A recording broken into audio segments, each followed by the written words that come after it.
여러분, 예수님은 가룟 유다의 배신으로 인해 대제사장이 보낸 무리에 끌려가셨습니다. 잡혀가신 예수님은 어디에 계셨습니까?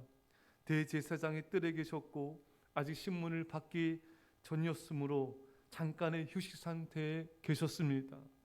이때 예수님은 당신의 친구를 볼 수 있는 상황이었는데 베드로를 제외하고는 아무도 예수님 주위에 있지 않았습니다. 베드로조차도 멀찍이 있었죠. 여러분, 참 예수님이 외로우셨겠다. 아무도 예수님 곁에 있지 않고 고난과 환난의 때 다 주님을 버리는, 주님 곁에 아무도 있지 않는 그런 이런 상황이 예수님 마음을 얼마나 또 아프게 하셨을까. 그토록 사랑했던 제자들조차도 예수님을 다 떠나버렸으니 얼마나 예수님 마음이 아프셨겠습니까? 여러분, 오늘날은 아마 훨씬 더 많이 예수님을 외롭게 두는, 또 예수님을 또 아프게 하는 그런 모습들이 얼마나 현대 교인들에게 많습니까? 여러분, 우리는 예수님 가까이에 있읍시다. 우리는 예수님의 편이 되어 줍시다. 그것이 무엇입니까? 바로 순종의 삶인 것입니다. 불순종은 아담과 하와가 사탄의 음성을 듣고 불순종한 것처럼, 우리가 불순종한다는 것은 우리가 하나님을 거역하고 사탄의 음성을 따르는 것, 바로 사탄과 죄와 세상 편에 서는 것이 불순종의 삶인 것입니다. 그것은 예수의 마음을 너무나 아프게 하는 것이죠. 우리가 순종할 때 우리는 하나님의 음성을 따르게 되고 하나님 편에 서게 되고 하나님과 동행하게 되는 것입니다. 여러분, 우리는 예수님 가까이서 예수님 편이 되어 주어야 됩니다. 그것이 어떤 삶입니까? 바로 주님의 몸된 교회에 충성된 삶을 살아가는 것입니다. 우리가 주님께, 주의 몸된 교회에 충성하지 않으면 우리는 세상에 충성하게 되고 돈에 충성하게 되고 사탄에게 충성할 수밖에 없는 것입니다. 사랑하는 여러분, 예수님처럼 이 마을 저 마을 다니면서 복음을 전파하는 삶을 사십시오.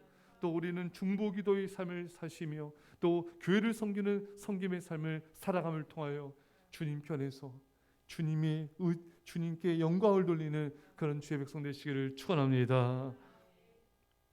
오늘 본문의 바깥 뜰 밖에서 대제사장의 종들 가운데 베드로는 앉아 있었습니다. 그러니까 여러분, 이 베드로가 예수님을 성경에 보면은 멀리 따라갔다, 멀찍이 따라갔다. 이 베드로가 왜 예수님을 부인했는가? 멀찍이 따라가서 그렇습니다. 여러분, 멀리 따라가면은 주님을 향한 믿음을 지키지 못합니다. 가까이 주님을 따라가야 됩니다. 주님과 나 사이 관계가 가까워야 됩니다. 그래서 우리 예수님께 많은 대화를 나눠야 돼요. 많은 기도를 드려야 됩니다. 오늘날 많은 현대 교인들이 핸드폰 우리가 평균 시간 봤죠. 보통 2시간, 3시간, 4시간 너무나 많은 시간들을 보내는데 주님과의 교제 시간은 너무나 부족한 것을 보게 됩니다. 그것은 주님을 가까이 하는 삶이 아닌 것이죠. 사랑하는 여러분, 우리는 이 세상의 그 어떤 것보다 주님과 나 사이가 최우선순위가 되어야 되고 주님과 나 사이가 가까워야 되며, 따라서 우리는 날마다 주님을 만나며 주님을 예비하는 삶을 살아야 하는 것입니다. 베드로처럼 멀찍이 주님을 따라가면은 우리는 주님을 배반하게 돼 있고 주님을 외면하게 돼 있고 우리는 주님의 마음을 아프게 할 수밖에 없는 죄인들입니다. 이제 이 새벽에 우리가 주님을 가까이 따르겠습니다. 최우선 순위에 주님을 두고 주님과 가까운 믿음의 관계를 맺겠습니다. 이런 믿음의 결단과 순종이 있기를 축원합니다. 오늘 본문에 갈릴리 사람 예수와 함께 있었도다. 그 베드로 가까이 있었던 여종이 베드로에게 너가 갈릴리 사람이다. 네 목소리 들으니까 네 갈릴리 사람이고 너 예수님과 함께 있었던 사람이야. 여러분, 갈릴리 사람은 말소리와 발음이 다른 유대인들과 다릅니다. 그러니까 우리 경상도 사투리 들으면 우리 알잖아요. 경상도 사투리 어떻습니까? 여기 전문가 있네요. 어때요? 그러면은 말투가 그랬나 이거 아닌가요? 또 충청도 사투리는 알잖아요. 그래. 더 똑같나요 지금? 예, 이게 들으면 알잖아요. 어떻게 해요? 예, 들으면 알죠. 경상도 사투리, 전라도 사투리, 충청 사투리 들으면 알아요. 그랬어요, 뭐 알지 않습니까? 그러니까 이 갈릴리 사람도요, 그 사투리가 있는 거예요.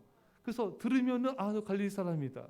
너 갈릴리에서 예수님과 함께 지냈지. 이렇게 지금 베드로에게 그 말을 여종이 하고 있는 겁니다. 너는 갈릴리 사람으로 그리스도와 함께 있었던 자이다. 여러분, 말소리가 그리스도와 함께 있었던 것을 나타낸다 말하고 있는데, 우리는 그렇죠. 우리의 말소리를 들으면은 우리가 주님과 함께 거하는 자인 걸 알 수가 있어요. 그러니까 우리의 말투라가 아니라 우리의 말소리에 담긴 사랑, 온유, 친절, 궁율이 우리가 예수님을 믿는 자임을 나타내고 있는 것입니다. 우리가 만일 불친절, 짜증, 원망, 불평, 남 얘기 등의 그런 목소리를 낸다면은 우리는 하나님의 영광을 가리우고 우리가 예수님께 속한 자임을, 예수님의 제자임을 영광스럽게 드러낼 수가 없는 것입니다. 세상 사람과 별 다를 바가 없는 것이죠.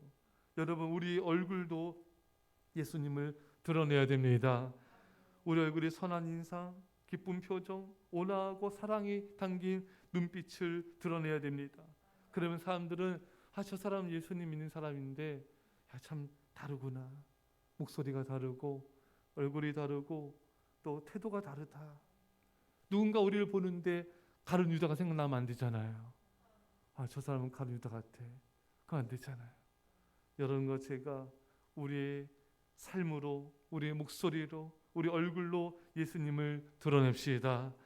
사랑의 말, 또 섬김의 삶, 친절한 태도, 베품과 나눔의 실천, 사랑을 실천하는 그런 모습으로 우리가 예수님께 속한 자임을, 우리가 예수님의 제자임을 온 세상에 드러낼 수 있기를 축원합니다. 오늘 본문에서 70절에 베드로가 모든 사람 앞에서 부인하여 이르되 나는 내가 무슨 말을 하는지 알지 못하겠노라. 이 베드로는 자신이 예수님의 제자 중에 하나라는 말을 들었을 때 그것을 부인했으며 자신이 그러한 제자라고 시인한 것을 수치스러우면서도 두려운 것으로 여기고 있는 것입니다. 자신은 예수님을 알지 못하는 것을 상대방에게 설득시키려고 다음에 말을 한 거예요. 나는 내가 무슨 말하는지 알지 못하겠다. 모르긴요. 너무 잘 알죠. 근데 내가 무슨 말인지 알지 못하겠다 한 것은 회피하는 대답인 것입니다. 예수님과 함께 있었다는 말이 무엇을 의미하는지 모르는 것처럼 시치미를 떼고 있는 것입니다. 여러분, 우리도 누군가의 말에 대답할 때 상대방의 말을 이해 못하는 척, 또 그 말을 무슨 말인지 생각하지 못하는 척, 기억하지 못하는 척 할 때가 있습니다. 이것도 일종의 거짓인 것이죠. 여러분과 제가 이 새벽에 주님께 회개합시다. 주님, 회개의 영을 부으셔서 진실하게 하옵소서. 정직한 영을 새롭게 하옵소서. 진실하게 말하고 모른 척하지 않도록, 기억나지 않는 것처럼 말하지 않도록, 얼버무리지 않도록 주님, 우리 입술에 파수꾼을 세워달라고 기도합시다. 우리 아이들도 목사님 질문하면 모르겠는데요. 뭘 모릅니까? 알죠. 있는 그대로 말해야 돼요. 매튜님 말합니다. 우리가 예수님에 대해 부끄럽게 생각하거나 그에 대해 시치미를 떼거나 예수님에 대한 신앙 고백하기를 꺼려한다면 그것은 실제로 예수님을 부인하는 것이다. 이 베드로 같은 모습, 이것은 예수를 부인하는 것이다. 소리는 정직하고 진실하게 사람들 앞에서 예수님을 고백하는 그런 믿음의 사람이 되어야 된 것입니다. 우리는 베드로처럼 예수님을 말하는 것을 부끄럽게 생각해서는 안 돼요.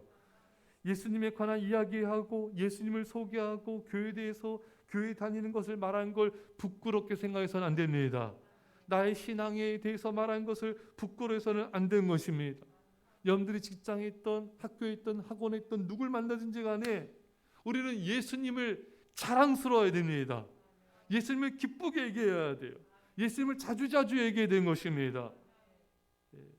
어디서든지 예수님을 전하고 예수님을 드러내야 되는 것이죠.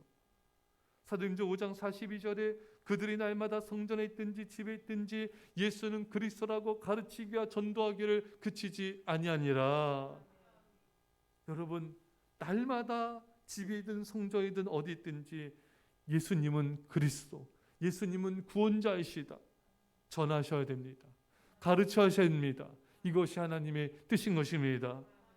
사람들은 좋은 새 옷을 사면 자랑하기도 합니다. 차를 사면 차 자랑하기도 하고, 돈 번 것을 자랑하기도 하고, 자녀 자랑, 실력 자랑, 공부 자랑 등 여러 가지 것들을 은근하게 자랑을 하는 경향이 있어요.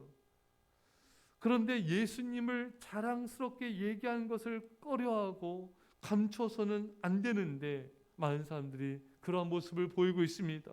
이것은 일종의 부인인 것입니다.